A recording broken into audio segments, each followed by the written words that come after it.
presenta Integrando Perú.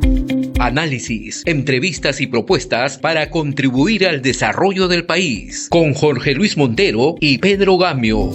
Bienvenidos. Saludos amigos.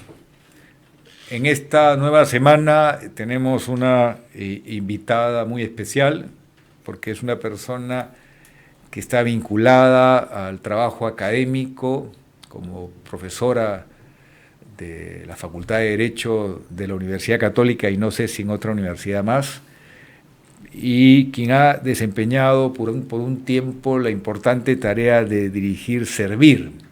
Servir es esta institución que tiene que ver con los recursos humanos del Estado. La hemos invitado porque hay muchos problemas en la administración pública y que tienen que ver con el recurso humano.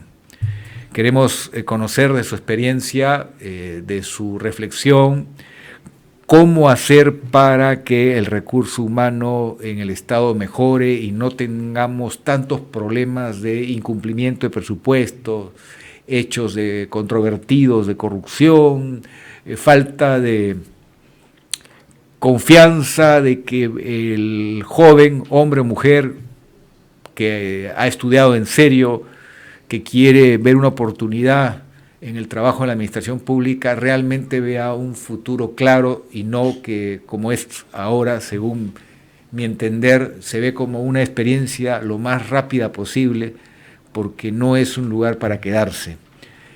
¿Qué diferencia con la administración pública de Uruguay, con la administración pública de Colombia o países más desarrollados como Nueva Zelanda o la misma Alemania, donde todos los países que he mencionado, de Sudamérica y del primer mundo, el Estado es un lugar atractivo, motivador, y en casos como Singapur, uno de los mejores lugares para trabajar, no por un tiempo, sino por toda la vida. Entonces, doctora, ¿qué hacemos para resolver el problema de la falta de recursos humanos competitivos en la administración pública? Hola Pedro, gracias por la invitación. Creo que lo primero que debemos reflexionar es de la importancia del servicio civil o de los recursos humanos del sector público. Creo que a veces no somos conscientes de la importancia que es, de lo importante que son, ¿no? Sobre todo, o somos conscientes cuando algo nos falta, ¿no? Nos falta el agua, seguramente los servidores públicos no están haciendo su trabajo, ¿no? Entonces, pero claro, todo lo que nos rodea tiene que ver con servicio civil, ¿no? La prestación de servicios públicos, el que tengamos agua, luz, etcétera.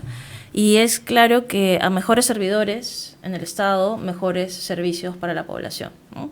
Entonces creo que eso es un primerísimo punto, porque tenemos que ser conscientes de la importancia que es que el servicio civil esté en el debate, en la palestra política, ¿no? Pero necesitamos una ley como en Chile que diga puestos de confianza políticos son 2.000, 2.500, el resto todo por concurso.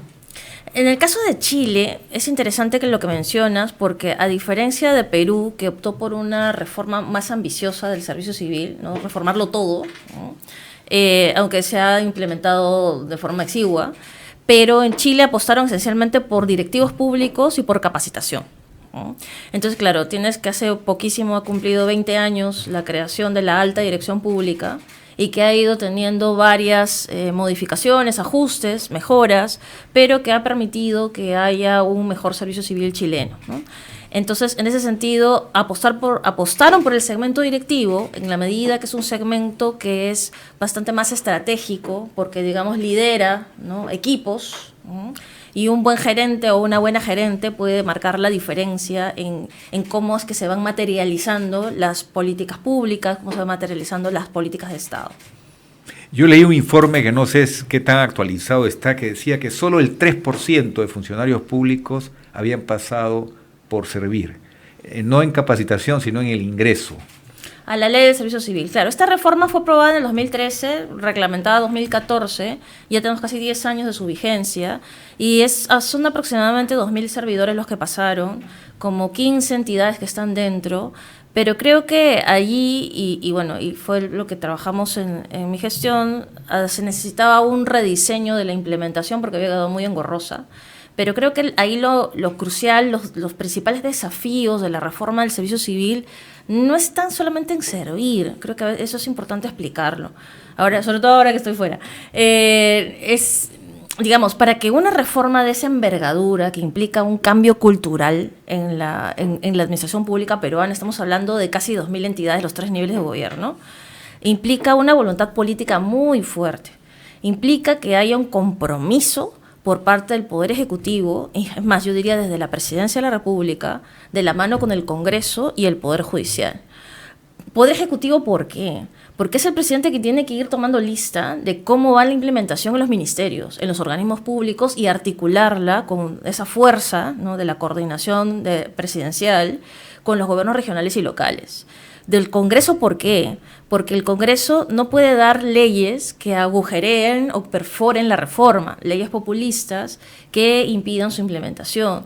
Y lo mismo con el Poder Judicial. Como darle el ingreso, el fast track, a 14.000 docentes que nunca cumplieron con aprobar los exámenes, que no tenían título universitario, y ni siquiera son 14.000, porque he cruzado información y resulta que ese es el número estimado desde hace muchos años, pero algunos de ellos ya están en otras cosas. Exactamente, pero no solamente eso, fíjate, porque también es un llamado a las universidades públicas y privadas del país, porque ellos son los principales productores de los profesionales que van a poblar el Estado.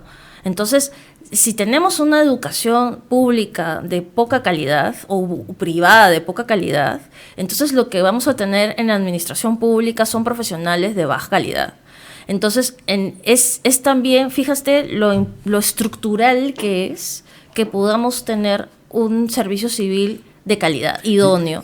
Pero ojo, pero también es cierto, y quiero llamar la atención, de que hay servidores públicos, muy buenos servidores públicos, que se fajan por el país y que hacen un trabajo impresionante. Pero sí es cierto que falta, hay algo que falta, ¿no? Pero partamos de un análisis realista, que hay universidades buenas, hay malas y hay regulares, pero si la administración pública representa a todos los peruanos, puede decir, bueno, tengo que ser selectivo y voy a buscar los mejores cuadros de las mejores universidades nacionales, como también le voy a dar oportunidad a los mejores cuadros de las universidades privadas, para que un procedimiento transparente me permita tener a los mejores profesionales en las distintas especialidades de la administración pública. Y cuando ingresen, sienta que hay una carrera meritocrática, que no van a ascender por favor o influencia, sino por rendimiento y por mérito, y que no me digan lo que muchos alumnos me han dicho a lo largo del tiempo. Profesor, escribí mi nombre, presenté todos los papeles en un concurso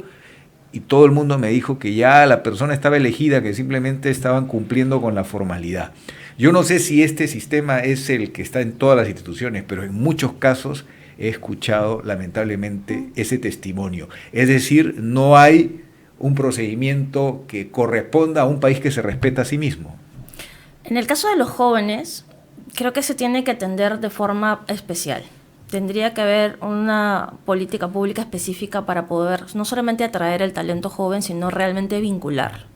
Atraerlo en el sentido que haya una gestión centralizada de los jóvenes egresados de las universidades públicas y privadas, las licenciadas, que puedan estar en un programa de especialización universitaria donde se les dé los elementos claves para poder entrar al Estado a gestionar, porque seamos claros, la universidad no nos prepara para estar en el sector público, y sobre todo para tomar decisiones basadas en la evidencia. Pero creo que esta gestión tendría que ser centralizada porque lo que ha venido pasando con practicantes en el sector público y en general es que luego los mandan a coser expedientes, a sacar fotocopias. Entonces tiene que haber una gestión centralizada que pueda determinar qué cosa van a hacer esos practicantes o esos jóvenes que van a entrar al Estado. Y además tiene que haber un ajuste normativo que les permita entrar a la carrera, porque luego de formárseles, lo que a veces ocurre es que se van, ¿no? Porque no hay forma de que... los mecanismos están tan cerrados para entrar al sector público, sobre todo a los primeros niveles, que luego se les forma y se va, como ocurre con los programas de formación universitaria que tienen el Banco Central de Reserva, ¿no? Que captan algunos poquitos y el resto que están formados se van. ¿no? Entonces, tenemos que poder captar el talento joven, pero para eso se tiene que dedicar una política pública específica para ellos, porque en este momento hay muchos jóvenes que quieren entrar al Estado, pero sienten que no tienen oportunidades. Y tampoco hay muchos concursos para los primeros niveles de carrera, o sea, valgan verdades, porque buena parte de los concursos o del sector público en general está cerrado, ¿no? Solamente se abren algunas plazas, algunas posiciones muy puntuales y que a veces pues necesitan mayor supervisión para que tengan concursos realmente meritocráticos. Ok, amigos, vamos a ir al primer corte y seguimos con esta muy importante entrevista hablando de por qué no funciona el Estado como quisiéramos. Continuamos con Integrando Perú.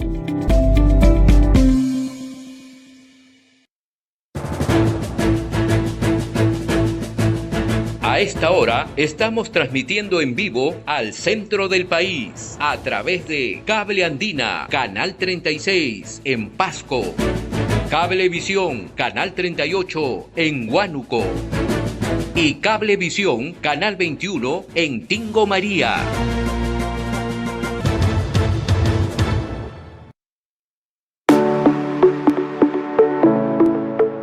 Desde 1995, la Superintendencia de Banca y Seguros, AFP, supervisa de manera permanente a la derrama magisterial, que además cuenta con sus propios órganos de control interno, como el Consejo de Vigilancia y un equipo de riesgos y auditoría interna. Derrama Magisterial es la institución de previsión y seguridad social del magisterio peruano, que ofrece la mayor garantía, solidez financiera y seguridad a sus asociados.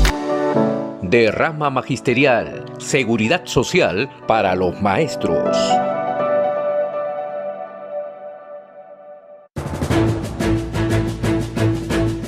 A esta hora estamos transmitiendo en vivo al sur del país a través de Cable Más, Canal 26 en Apurímac, coberturando Abancay.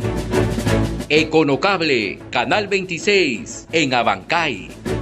En el Cusco, Econocable, Canal 26, La Convención y Quillabamba. Cable Más, Canal 26, en La Convención y Quillabamba.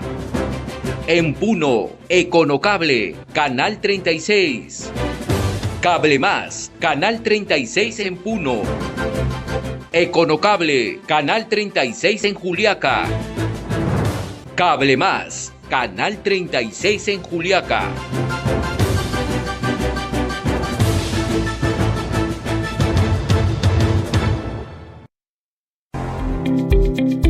Continuamos con Integrando Perú.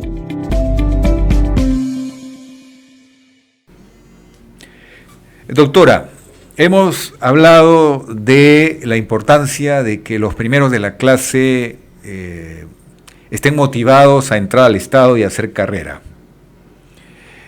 No siempre el Estado puede pagar el mejor sueldo, pero si el Estado te brinda otro tipo de seguridades, por ejemplo, programas de ayuda en capacitación, perfeccionamiento, buen seguro médico y aunque no se tenga el sueldo tan elevado que puede pagar el sector privado, es lo suficiente para tener calidad de vida.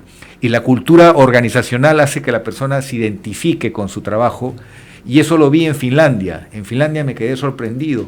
Los sueldos no eran tan altos, pero el sistema funcionaba de tal manera que las personas estaban contentas con su trabajo, y la identidad de la marca país es poderosísima, con su proyección hacia la gente. Meritocracia, sumado a gobierno digital, a inteligencia artificial, a que haya menos riesgo de manipulación de los expedientes de licitación, podríamos lograr lo que un profesor de Harvard alguna vez nos dijo a una serie de profesores que estábamos en un curso: reduzcan a la mitad la corrupción en América Latina y habrán alcanzado un nivel competitivo internacional, porque la corrupción nunca desaparece, pero por lo menos hay que saber manejar este monstruo grande que acá dicen que pisa fuerte. ¿Qué piensa usted de esto, doctora? Gobierno digital haciendo que no haya margen de discrecionalidad de una persona, sumado a meritocracia, nos permite avanzar. Dos reflexiones. La primera, estoy de acuerdo contigo en qué caracteriza un servidor público en el sentido yo diría sentido de trascendencia, que es lo que mencionaba la Organización para la Cooperación y el Desarrollo Económico. Una vez me tocó estar en el Comité de Gobernanza Pública y era parte de lo que discutíamos, ¿no? Cuál era la forma de comprometer a los servidores públicos y ese sentido de propósito, sentido de trascendencia, que haga cosas que realmente sienta que van a hacer la diferencia, es, digamos, lo que marca la pauta en el sector público. Y dicho esto, conectándolo con las políticas anticorrupción, la inteligencia artificial, el Big Data, al servicio del Estado, yo creo que sí es importante, pero yo creo más en una política más articulada de integridad, donde eso es un elemento que tiene mucho que ver con ¿Qué más faltaría? Con la transparencia. Tiene que haber mucho trabajo preventivo de control de riesgos y transparencia, ¿no? Estamos en un contexto en el cual se está anunciando posibles medidas para poder recortar la norma de acceso a la información pública, por ejemplo, eso no es saludable, ¿no? Es importante la transparencia. Es importante también que haya un trabajo preventivo, cualitativo con los servidores públicos, ¿no?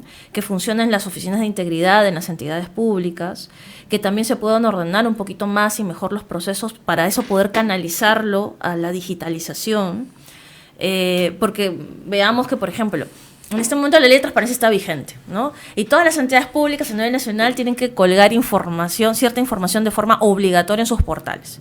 Pero a veces vemos que los portales no necesariamente están actualizados o que no todas las entidades públicas tienen las mismas facilidades de conectividad como para poder tener absolutamente todo digitalizado.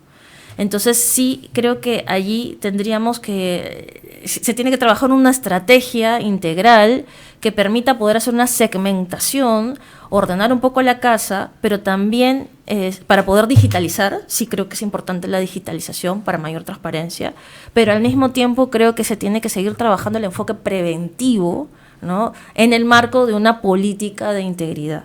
Muy bien, pero no podemos terminar este primer capítulo, esta primera entrevista, sin la pregunta del Sistema Nacional de Control. La sensación es que mientras más trabajas, más expuesto estás a que la persona que está sentada en la tribuna te empapele al primer error. Esa es la idea que se tiene y lo he podido ver en la administración pública. Hay miedo a que por cualquier cosa te hagan la vida difícil. Y no podemos tomar la experiencia anglosajona de evaluar por resultados, que el auditor entre a la cancha, que empuje al equipo a hacer goles, que se priorice los resultados antes que un control de procedimientos muy estrictos, salvo que haya un asalto descarado, bienes jurídicos fundamentales que se hayan robado. Pero si son faltas menores, se equivocó en una fecha, en un dato, temas que al final lo que importa es logramos cumplir parte importante de los objetivos, y eso retroalimenta a una institución y hace que cumpla el sentido de existencia. Entonces la pregunta ¿es indispensable hacer esa reforma del sistema de control para tener un país que hace goles, más que tener a todo el mundo buscando hacer lo menos posible para no exponerse? Ser servidor público o servidora pública en el contexto del control que tenemos aquí es casi un deporte de alto riesgo, ¿no? Yo admiro a muchas personas que que tienen la camiseta bien puesta, tomando decisiones a veces de mucho riesgo en el Estado, sabiendo que posiblemente puede estar control a la vuelta de la esquina. Creo que el punto de partida es que el control gubernamental es importante. Creo que eso como punto de partida, no se sataniza. Al contrario, ¿no? Tiene que haber un control gubernamental de cómo se gasta la plata en el Estado, ¿no? Porque además son nuestros impuestos, ¿no? Lo segundo es, yo creo que hay un tema de enfoque, ¿no? Porque claro, si tú tienes un enfoque estrictamente punitivo, persecutor, de no sé, pues demostrar cuántas cabezas ensangrentadas, muestras, ¿no? En torno a que sí, mira, tenemos 5.000 informes de control publicados y hay 45.000 corruptos de acuerdo a los informes de control, sí creo que ese es un enfoque peligroso, ¿no? Entonces es un enfoque que lo que busca es meter miedo, ¿no? Cuando el control gubernamental tendría que estar más bien orientado a ayudar a mejorar la gestión. porque todos tenemos que sumar para que la gestión pública mejore. O sea, digamos, si tenemos una obra paralizada, imaginemos un puente, ¿no? Un puente que está paralizado, ¿no? Entonces hay que firmar una adenda. ¿Quién firma una adenda? Nadie quiere firmar la adenda porque eres susceptible de ser considerado corrupto. Ya, pero entonces si control dice, observa la adenda. No firmo, observa, y si firmo me llevan preso. Entonces, ¿quién pierde? Perdemos los ciudadanos porque ese puente no se construye, ¿no? Entonces, sí creo que ahí el enfoque tendría que estar más orientado a control de riesgos, y ahí creo que el control concurrente puede ser interesante siempre y cuando no tenga un tono más persecutor. O como conversaba el otro día con un empresario, lo tranquilos que ellos comienzan a sentirse cuando antes de que se empiece a ejecutar una obra por impuestos haya un primer nivel, como un check, ¿no?, de la Contraloría diciendo que este expediente está bien, todo está bien, vamos adelante, ¿no? Entonces, para luego no encontrarse con sorpresas. Entonces, en ese sentido, creo que un control que ayude a la mejora de la gestión es el control gubernamental que necesitamos, pero no un control que busque cazar cabezas, ¿no? La descentralización política que hemos ensayado no ha dado resultado. Hemos reproducido el caciquismo en las capitales de departamento. Y pueblo chico, infierno grande. Yo he desarrollado trabajos de capacitación en distintas partes del interior del Perú y llega un momento que una persona que trabaja en el Estado se te acerca y se sincera y te dice, mire las arbitrariedades que hay aquí, mire las irregularidades que hay aquí, y como que la descentralización genera una especie de relativo escudo de protección porque hace que no haya el rigor de una mayor visibilidad que pueden tener los sistemas y procesos en Lima.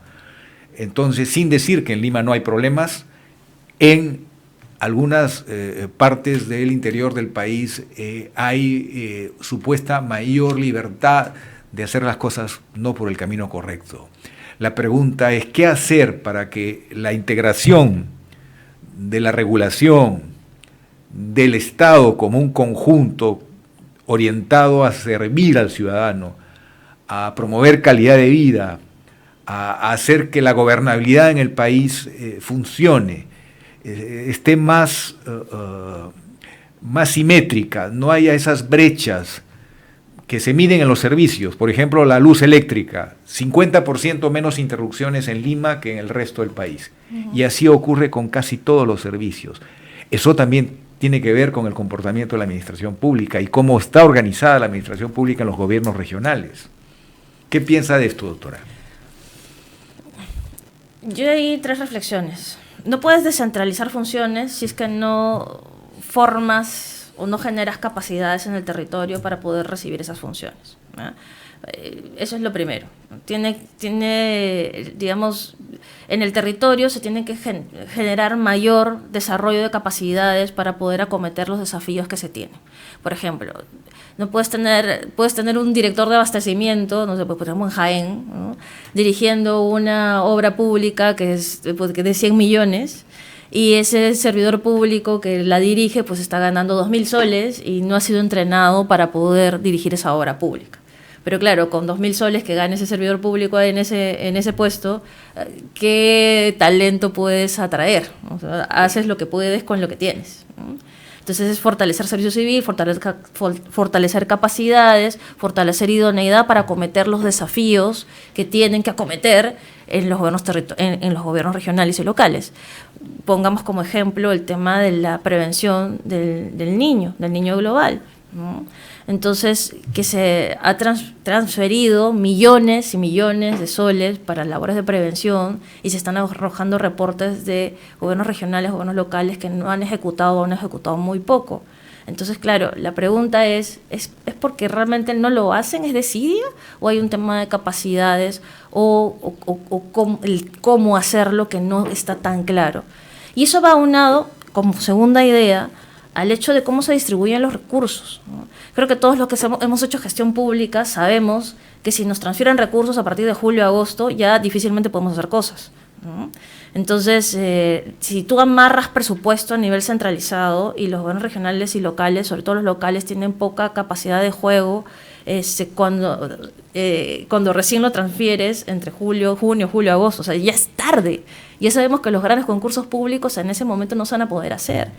Y lo tercero que yo diría que es importante, fíjate, capacidades, el cómo se transfiere el presupuesto, tiene que ver con un esquema de gobernanza. Es decir, cuando tú diseñas un proyecto, ¿no?, una política del nivel nacional de gobierno, no puedes simplemente aprobar la norma y soltarla para que, digamos, los gobiernos regionales y locales la apliquen como buenamente puedan, ¿no? Entonces tiene que haber un esquema de gobernanza que permita acompañarles para poder ir viendo cómo se van presentando las trabas en el camino o qué problemas hay, para que de esa forma se pueda ir ejecutando los proyectos y haciéndolos realidad. ¿Qué es lo que ha pasado con algunos proyectos de inversión pública? Que a veces, digamos, el foco está en capacidad, en falta de capacidad o corrupción, que sí la hay, pero a veces no solamente es eso, sino que a veces tienen que haber coordinaciones con ministerios, con sectores, con cultura, con vivienda, con agricultura, y a veces esas coordinaciones son muy engorrosas y no hay un acompañamiento, es básicamente presento mi trámite y a ver cuánto me contesta, ¿no? Gobierno local diciéndole a agricultura, oye, queremos construir esto, ¿cómo? Digamos, necesitamos también tu anuencia porque tú eres el director de la política agraria. A ver cuánto te responde, ¿no? Entonces, esos esquemas de gobernanza también son bien importantes en nuestro país, porque si no, no avanzamos como una unidad, avanzamos como compartimentos estancos. Y eso es si es que se puede avanzar. Doctora Boyer, esta ha sido la primera entrevista, pero vendrán otras. Muchísimas gracias y hasta muy pronto. Gracias a ti por la paciencia y sobre todo por la invitación. Muchas gracias a todos y todas que nos están viendo en este interesante programa del buen querido Pedro Gano. Integrando Perú. Integrando Perú. Muchas gracias. Continuamos con Integrando Perú.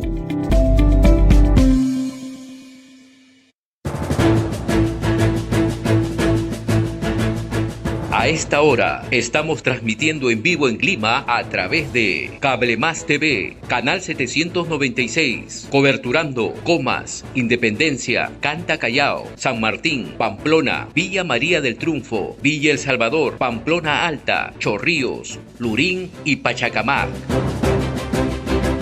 En Cable Más, Canal 26, Cono Norte, Caraballo, Comas, Los Olivos, San Martín de Porres, Canta Callao, Independencia, Ancón, Santa Rosa, San Miguel. En el Cono Sur, Chorrillos, San Juan de Miraflores, Villa María del Triunfo, Lurín, Pachacamac y Villa El Salvador.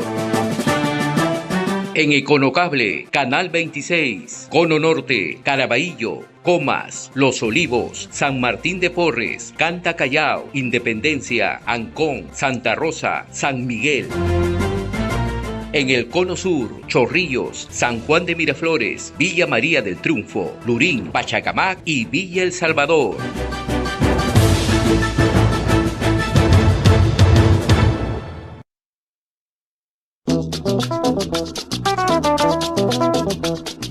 Cumpa, ¿no puedes renovar el carnet de Registro Nacional de Trabajadores de Construcción Civil? ¿Tu jefe no reconoce tu experiencia laboral? ¿Te bajan de categoría en la obra? ¡Que no pase más! El CONA certifica tu competencia laboral en obra de forma rápida, sencilla, sin costo adicional. Compañero, certifícate, con tu conocimiento y experiencia se construye un Perú mejor. Inscríbete llamando al 985-319003, 940-399158 o acércate a nuestra oficina ubicada en Prolongación Cangallo, 670 tercer piso La Victoria.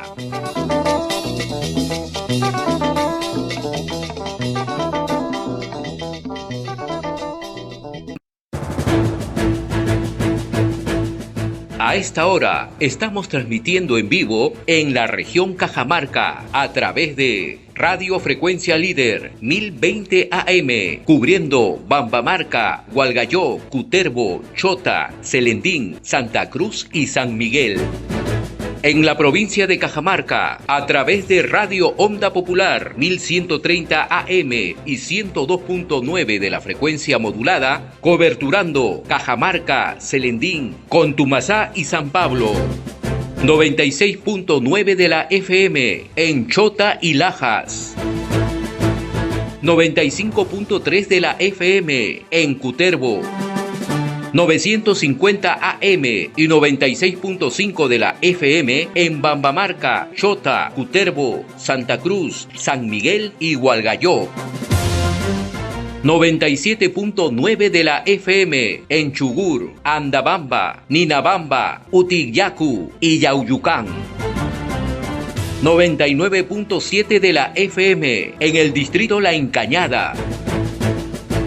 Radio Turbo Master 89.1 de la FM en Santa Cruz. Y en Piura, a través de Radio Líder, coberturando el Bajo Piura, Distrito La Unión, La Arena, El Tayán, Catacaos, Curamori, Sechura, un sector de Bellavista, La Unión, Vice y Rinconada Yicuar.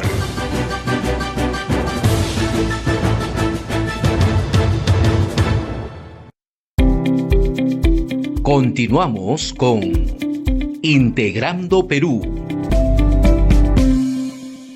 Bueno, amigos, seguimos ahora en la segunda entrevista de la semana. Tenemos a una persona que tiene una gran experiencia en regulación del agua. Ha sido alto directivo de SUNAS y ahora trabaja en la cooperación internacional, ayudando al reto tan importante frente al calentamiento global de sembrar y cosechar agua. En un país donde 80% vive en ciudades, 60% vive en el lado occidental de los Andes, prácticamente frente al mar, y cada vez que uno habla con un técnico extranjero nos dice, pero ustedes son una de las reservas de agua del mundo. Pero la mayor parte del Perú vive justamente de espaldas a esa realidad y en el otro lado de los Andes. Vamos a empezar hablando del recurso agua, Fernando, como fuente natural. En el Perú no hay un sentimiento de amor a la naturaleza y de valoración del agua. Esto tiene que ver con la ausencia de una educación ambiental desde los primeros años de vida. Y también el hecho de que esa revolución social que nadie ha podido quizás encauzar o llevarla hacia una reingeniería de un desarrollo más equilibrado del país, como decía el maestro Pulgar Vidal, de 8 regiones transversales. Me refiero a la migración del campo a la ciudad, que ha hecho que cambie radicalmente el Perú del año 1920 al Perú de hoy. Hemos abandonado el campo, pero también maltratamos muchísimo los recursos. Hay una preocupante presencia de metales pesados en las fuentes de agua y también todos compiten en quién arroja más desperdicios de todo tipo a los ríos. ¿Qué hacer frente a esto? Es una pregunta muy difícil de responder y que tiene muchos aspectos, ¿no? Podemos hacer muchas cosas. De hecho, nuestro proyecto trabaja justamente en la revaloración de esos espacios que tú llamas infraestructura natural, y que efectivamente no le hemos dado el valor que se debía, ¿no? Ahora, cuando estamos en una crisis hídrica, en estrés hídrico, en cambio climático, en crecimiento digamos, desordenado de las ciudades, en la migración, en la movilización de las poblaciones, ya no solo crecimiento demográfico, sino movilización demográfica, vemos y volteamos a ver las fuentes de agua recién, desde hace unos 10 años será, ¿no?, que hemos regresado a preocuparnos por las fuentes de agua y nos hemos dado cuenta que las hemos efectivamente maltratado, ¿no? Pero el caso del río Rímac, donde sí vive 1/3 de peruanos, todo el mundo que pasa por el río Rímac por trabajo, ir a un poquito de descanso con la familia o por conocer el Perú, se impresiona de cómo se contamina el río. Ujú. ¿No hay autoridad ambiental, autoridad del agua en el Perú? ¿Qué es lo que pasa? Sí, no, efectivamente hay una autoridad, la Autoridad Nacional del Agua, pero los problemas desbordan. Ahora, el río, sabemos y se repite mucho que Lima está en un desierto y no nos damos cuenta porque permanentemente hemos hecho trasvases de agua del otro lado de la cordillera, como decías tú, hacia este lado. Y entonces el río regularmente tiene agua, algo por lo menos, y se ve efectivamente deteriorado. Pero ese poquito de agua se está trayendo de otro lado, ¿no? Si no, sería seco. Pero eso lleva a otro problema. Sedapal, aunque vamos a hablar sobre la tarifa de agua, tiene presupuesto. Tiene presupuesto para hacer un trabajo de limpieza de un agua que llega a la tarjeta inmunda. Uh-huh. Sí. Incluso hasta los metales pesados se pueden dispersar. Pero en el caso de las empresas de agua potable y saneamiento municipales, que son la mayoría está en quiebra, intervenida por OTAS. 20, sí. La calidad del agua en las ciudades del interior del país es diferente a la calidad de agua que tenemos en Lima. Las embajadas de países más avanzados recomiendan no consumir agua de grifo, de caño directamente a sus connacionales que visitan el Perú. ¿Qué piensas de eso?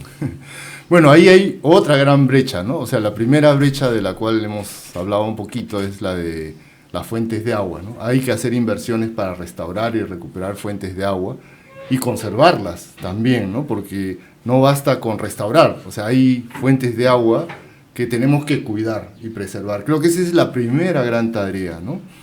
Por lo menos para no perder lo que ya tenemos. Lo segundo es, efectivamente, cerrar la brecha, ¿no? de aquellos que no tienen agua y alcantarillado. Y tratamiento de aguas residuales y, efectivamente, tratamiento de agua potable, porque también las plantas de tratamiento de agua potable requieren inversión. Un país tan privilegiado con manantiales, con agua que nace en la zona alta de los Andes, y es un agua sana, saludable, con ricos minerales. ¿Por qué la dañamos tanto? ¿Tiene que ver con un precio muy barato del agua? ¿Cómo anda el tema precios de lo que se cobra al residente urbano frente a otros países? Bueno, hemos mejorado. Frente a otros países, digamos que, por ejemplo, nuestra tarifa, no tengo cifras actuales, pero hacia el 2016, por ejemplo, nuestras tarifas en términos reales actualizados estaban un poco por arriba de las de Chile. Y sí por debajo de las de Brasil y casi $1 menos que las de Colombia, ¿no? Pero ellos no tienen ese nivel de sacada de vuelta porque solo el servicio público de electricidad pasa la barrera del 90% de capacidad de cobranza. La luz sí se paga, el agua hay problemas. Sí, pero no tanto como se dice, ¿eh? Ahora, por lo menos en Lima es menos, sí, pero a nivel nacional es mucho menos que lo que recauda el servicio de luz. Mucho menos. No solamente en precios, sino la cantidad de gente que cumple, el porcentaje, a pesar de ser un servicio mucho más caro, la luz tiene mayor capacidad de recaudo. Eso es un problema de administración. Sí, yo creo que es un tema, o sea, en términos de cantidad de dinero que se recauda, es un término tarifario. O sea, yo creo que las tarifas son altísimas. O sea, es muy cara la electricidad, ¿no? Comparado con el servicio y lo que cuesta dar agua, ¿no? En el caso de la electricidad, tú ves rápidamente cuando crece un poblado, pones postes y tiendes cables. Pero en el caso de agua y alcantarillado, tienes que hacer... La inversión es mayor. De agua, mucho más. Y más difícil ingenierilmente. Redes de agua, tienes que enterrar redes de agua, tienes que enterrar agua, redes de alcantarillado. Por ejemplo, tienes que recoger residuos, algo que no haces en electricidad, ¿no? Tiendes cables y distribuyes. En agua y saneamiento tienes que recoger el desagüe. Y eso es otra inversión, mucho más grande que la del agua. O sea, como decía, cerrar esa brecha es súper urgente. Y deberíamos de poner ahí todo lo que tenemos en términos de inversión pública. O sea, el servicio de agua y saneamiento es el principal servicio, porque de eso depende la salud, obviamente, la educación, porque niño que se enferma va a dejar de asistir a la escuela, niño que se enferma no va a estar bien nutrido, ¿no? Niño que se enferma tiene que la madre normalmente quedar a cuidarse de él y pierde la capacidad económica para conseguir recursos. Entonces, fundamental. Y eso que encima tenemos 30% de pérdida en las redes, en el sistema de transporte del agua. Sí, o sea, esa es otra gran inversión que hay que hacer. Digamos que no sacamos la mejor nota. No, de hecho no. Ahora añadimos el tema de cómo preservar el agua. No se trata, los humedales no se protegen en la costa, los humedales son afectados por la actividad inmobiliaria y por un crecimiento desordenado en las ciudades.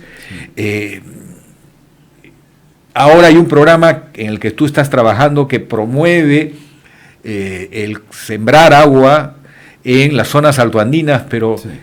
¿No sería importante también enseñarle al ciudadano de la costa, al ciudadano que habita las grandes ciudades, que hay importantes formas de preservar el agua que vienen de las culturas precolombinas, en lugar de dar un manejo tan desacertado o llenarlas de cemento? Porque hasta el aeropuerto Jorge Chávez está al lado de un humedal que está desapareciendo. Sí, efectivamente. El aeropuerto Jorge Chávez, el aeropuerto de Chinchero en Cusco se ha hecho sobre un humedal. No sé ahí qué tipo de evaluación se ha hecho, pero definitivamente se ha enterrado ese humedal, ¿no? Vamos a ir a una interrupción y volvemos con el tema tan interesante. Dale.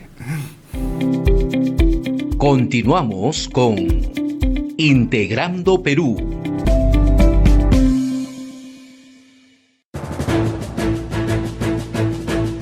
A esta hora estamos transmitiendo en vivo en el oriente del país a través de Cablevisión, Canal 78, Contamana, Amazónica Televisión, Canal 2, coberturando Iquitos, Nauta y Tanchiyacu.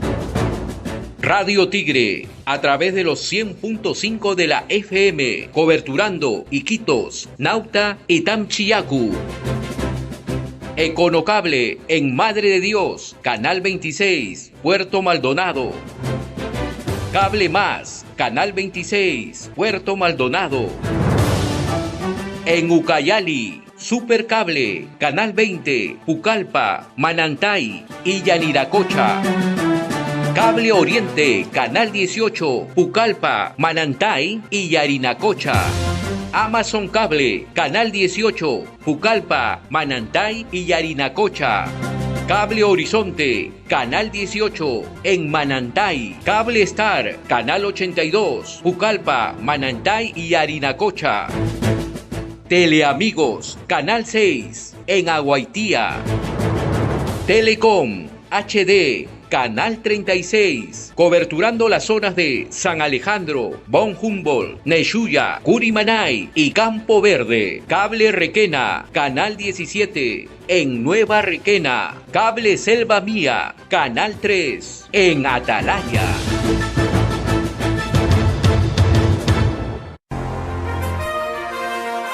RCR, Red de Comunicación Regional, la red que comunica y une al Perú. Integramos y damos voz a las comunidades más alejadas del Perú. Más de 40 emisoras de radio, 30 estaciones de televisión y nuestras redes sociales se unen a diario con la señal de RCR. Integramos a más de 400 localidades en costa, sierra y selva. RCR, Red de Comunicación Regional, la red que comunica y une al Perú.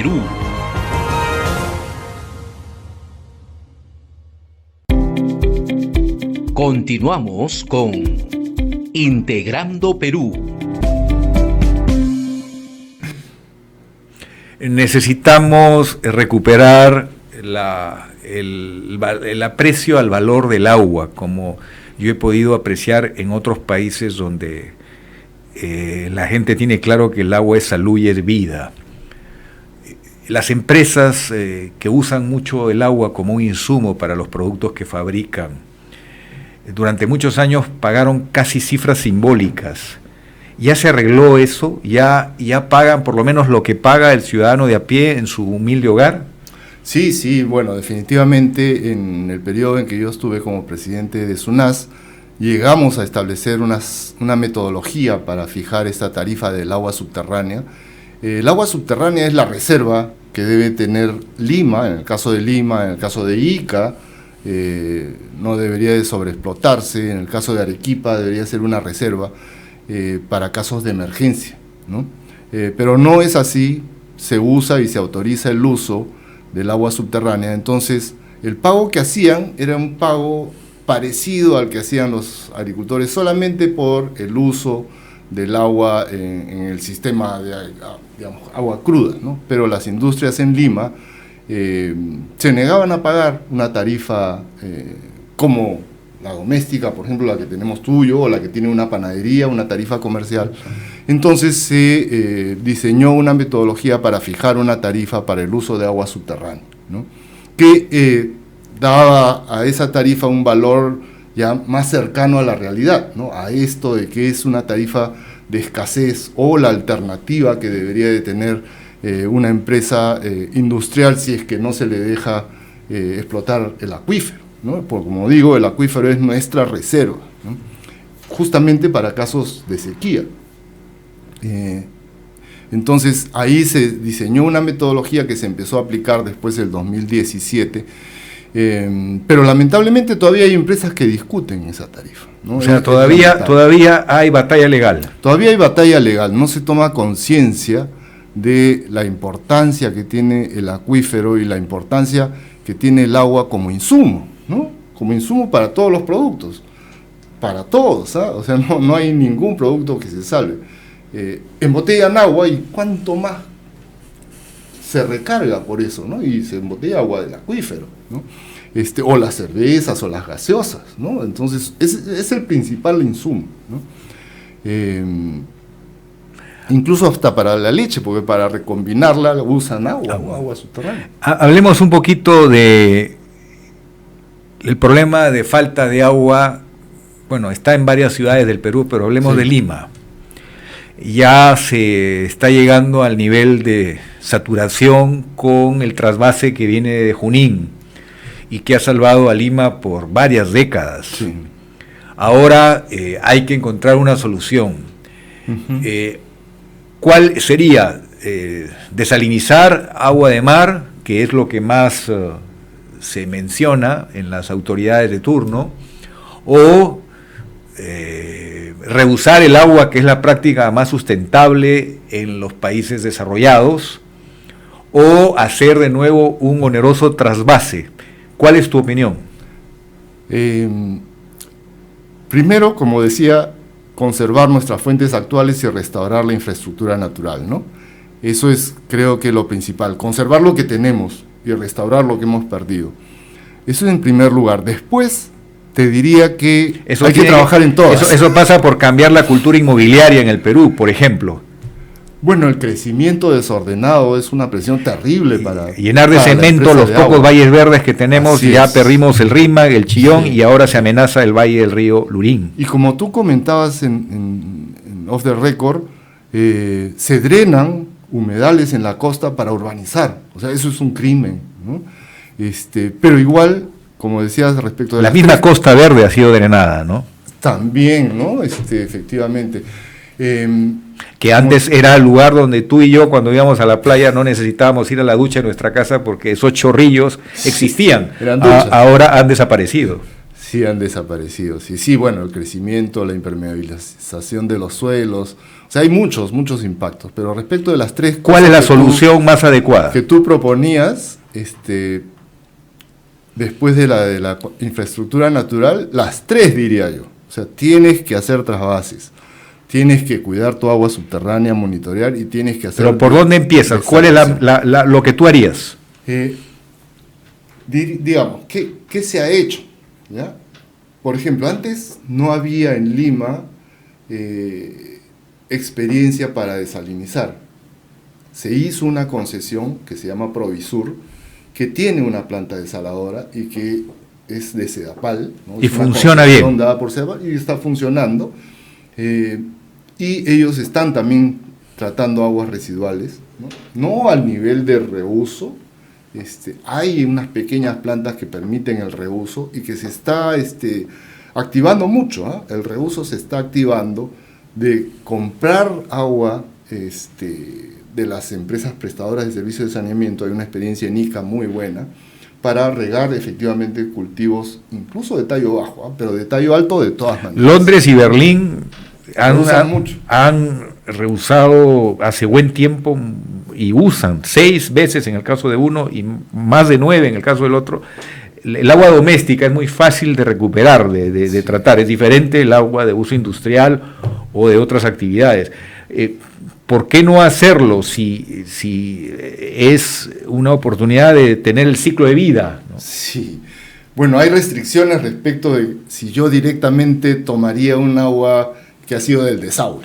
Pero si te asegura el experto la calidad, que no te vas a enfermar y a la hora de probarla te das cuenta que es una buena agua, hasta mejor puede ser, es un perjuicio, ¿no? O sea, un prejuicio. O sea, lo importante es que son sistemas que no son tan onerosos y nos permiten un uso lo más sostenible de los recursos.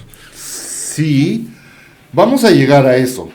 De todas maneras. Ahora, entre desalar y reusar y digamos, tratar el agua para reusarla para servicio doméstico, debe ser más barato desalar todavía. Lo que pasa es que nuestras aguas residuales en Lima tienen un alto contenido de contaminantes diferentes, de solo, residuos solos de solo. Eso sí es grave. ¿Te refieres a que el aceite que usamos en las cocinas, en lugar de guardarlo y llevarlo a los lugares donde está reusándose para el biodiesel, sí, en el transporte, cometemos por desconocimiento el error, sí, criminal de arrojarlo en el desagüe, en el grifo, y con una pequeña cantidad de aceite usado contaminamos amplias extensiones del río e incluso dañamos el mar, porque el río, sí, va al mar finalmente. Sí, sí, sí. Entonces eso es algo que deberíamos parar, porque si no, tratar el agua, el reusar el agua va a tener un costo mucho mayor. Mucho mayor, sí, sí. Pero por ejemplo, lo que se hace en otros países es que las construcciones, por ejemplo, no usan agua de las redes.